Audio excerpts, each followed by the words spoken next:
All right, let's talk about something that affects pretty much every single one of us: staying safe online. Think of this not as a lecture, but as us building your own personal toolkit for digital self-defense. This is all about giving you the confidence to navigate the online world, so let's dive right in. You know that feeling, right? You're talking about something with a friend, and then boom, an ad for that exact thing pops up on your phone. Or you visit one website and it feels like every other site you visit afterwards somehow knows. It's that kind of creepy feeling that maybe you're not totally alone.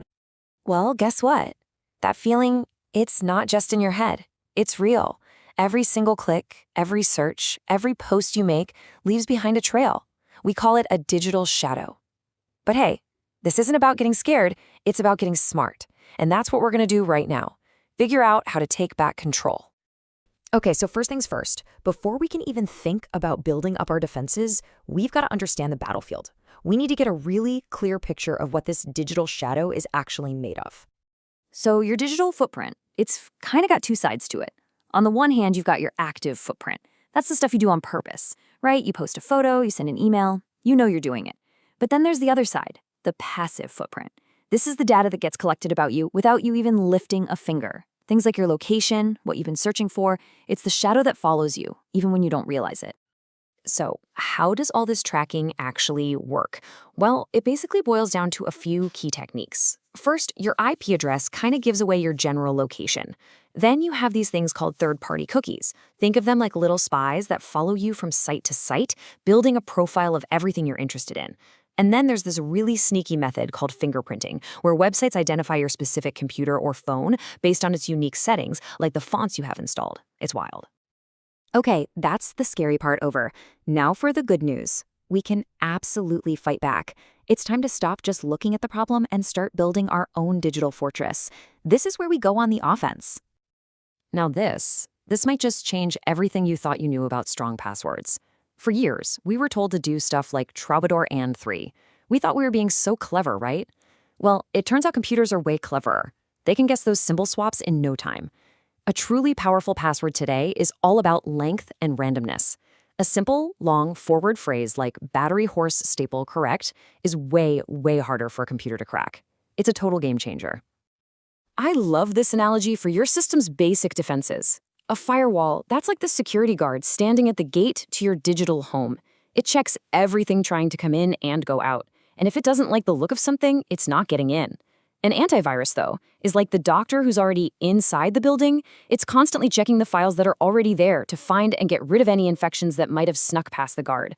And here's the thing, you can't just have one. You absolutely need both. Let's talk about one of the ugliest threats out there right now: ransomware. Imagine a thief breaks into your house, but instead of stealing your stuff, they put all your family photos and important documents into an unbreakable safe, and then they try to sell you the key. That's exactly what ransomware does to your files. It locks them up tight, and they're gone, unless you've got a plan. And this is that plan. It's called the 3-2-1 backup rule, and it is hands down your best weapon against ransomware.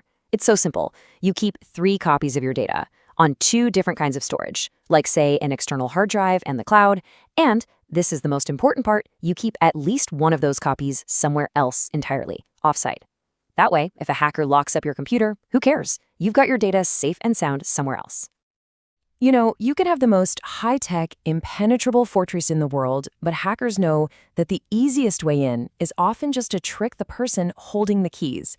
So this next part is all about recognizing those tricks, the art of hacking the human, not the computer. You've probably heard these weird words: phishing, vishing, smishing. Don't let the names fool you. The idea is super simple.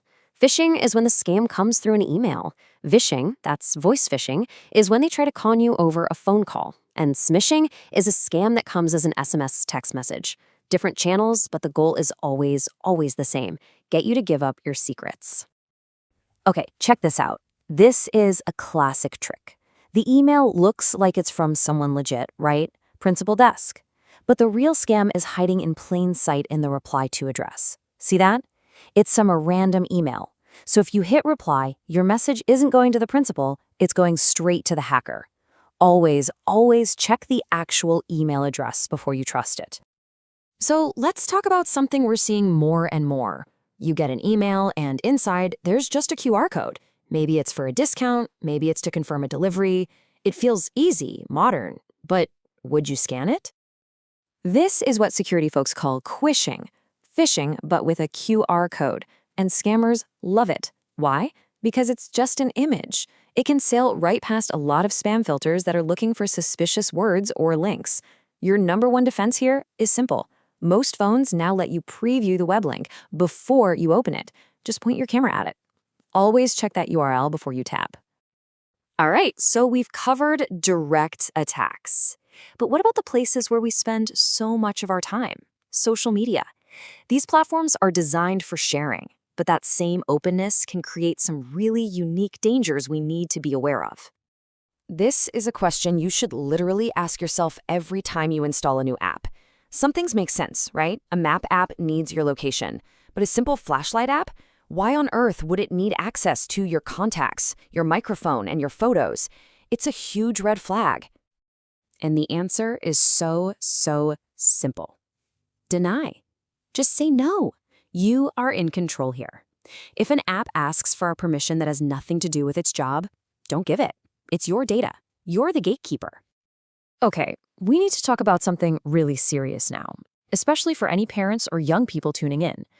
Cyber grooming isn't a technical attack. It's a psychological one. It's when a predator methodically builds trust and an emotional bond with a child, all for the purpose of exploitation later on. So, how do you defend against this? It comes down to 3 crystal clear, non-negotiable rules. Number 1, zero secrecy.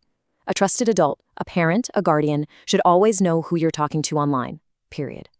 2, refuse gifts. Things like in-game currency are often used to make you feel like you owe them something. And 3, if any conversation ever feels weird, or if someone asks you to keep a secret, you don't hesitate. You block them and you report them immediately. For our last section, let's pull back a little bit.